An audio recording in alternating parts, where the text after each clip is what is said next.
வணக்க மக்களே, welcome to the Fender show. இன்னைக்கு ஷோவில் நம்ம பார்க்க போகிறது மா அப்படின்ற ஹிந்தி மூவியோட ரிவ்யூ. இந்த படம் பார்த்தீங்கன்னா இந்த வீக்கெண்ட் தியேட்டர்ஸில் அவைலபிளாக இருக்குது. இந்த படத்தில் கஜோல் தான் லீட் கேரக்டர் ப்ளே பண்ணியிருக்காங்க. இந்த படம் ஒரு சூப்பர் நேச்சுரல் த்ரில்லர். அதாவது காளிக்கும் டீமனுக்கும் இடையே ஏற்படக்கூடிய ஒரு மெகா கிளாஷ் அப்படின்ற மாதிரியான தீமில் நகரக்கூடிய ஒரு கதை.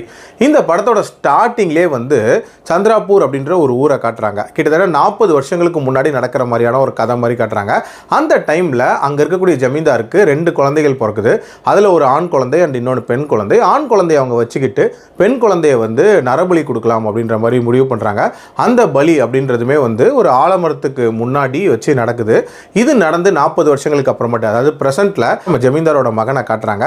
இவர் தன்னோட ஃபேமிலியோட வாழ்ந்துட்டு இருக்காங்க. அண்ட் இவரோட மனைவி தான் கஜோல். அண்ட் இவங்களுக்கு ஒரு பெண் பிள்ளையும் இருக்கும். தன்னோட அப்பாவோட மறைவுக்கு அப்புறமேட்டு ரொம்ப நாளைக்கு அப்புறமேட்டு அவரோட சொந்த ஊரான சந்திராப்பூருக்கு அந்த ஜமீன்தாரோட மகன் வராரு. வந்தவர் அந்த இடத்துல அமானுஷமான முறையில் கொலை பண்ணப்படுறாரு. இதுக்கப்புறம் கஜோலும் அவரோட பொண்ணும் அந்த ஊருக்கு வராங்க. வந்தவங்களுக்கு என்னென்ன மாதிரியான சம்பவங்கள் நடக்குது, அங்கே பெண் பிள்ளைகள் காணாமல் போகிறதுக்கு பின்னாடி இருக்கக்கூடிய மர்மம் என்ன, அந்த மெகா கிளாஷ் அப்படின்றது எப்படி உருவாகுது, அண்ட் டுவர்ட்ஸ் தி எண்ட் என்ன ஆகுதுன்றது அந்த படத்தோட கதை. எனக்கு இந்த படத்தில் பிடிச்ச விஷயமே அந்த காளி வர்சஸ் டீமன் அப்படின்ற அந்த மேஜர் கிளாஷ் இருக்குல்ல, அதுக்கான அந்த பில்டப் அப்படின்றது ப்ராப்பராக கிரியேட் பண்ணியிருந்தாங்க அப்படின்னே சொல்லலாம். அதே மாதிரி இந்த படத்தோட அந்த ஓப்பனிங் சீக்வன்ஸே ஒரு மாதிரி டார்க்கான சீக்வன்ஸாக இருக்கும் அப்படின்னே சொல்லலாம். அது நல்லாவே இம்பாக்ட்ஃபுல்லாக எடுத்திருந்தாங்க. ஸோ எதனால் அதை பண்ணாங்க அப்படின்ற ஒரு கேள்வி இருக்கும். அதே மாதிரி அந்த ஊரில் தொடர்ச்சியாக நிறைய பெண் பிள்ளைகள் அதுவும் வயதுக்கு வந்தவொடனே காணாமல் போகிறாங்களா, ஸோ அதுக்கு பின்னாடி இருக்கக்கூடிய மர்மம் என்ன அப்படின்றதையுமே ரொம்ப நீட்டாக காட்டியிருப்பாங்க.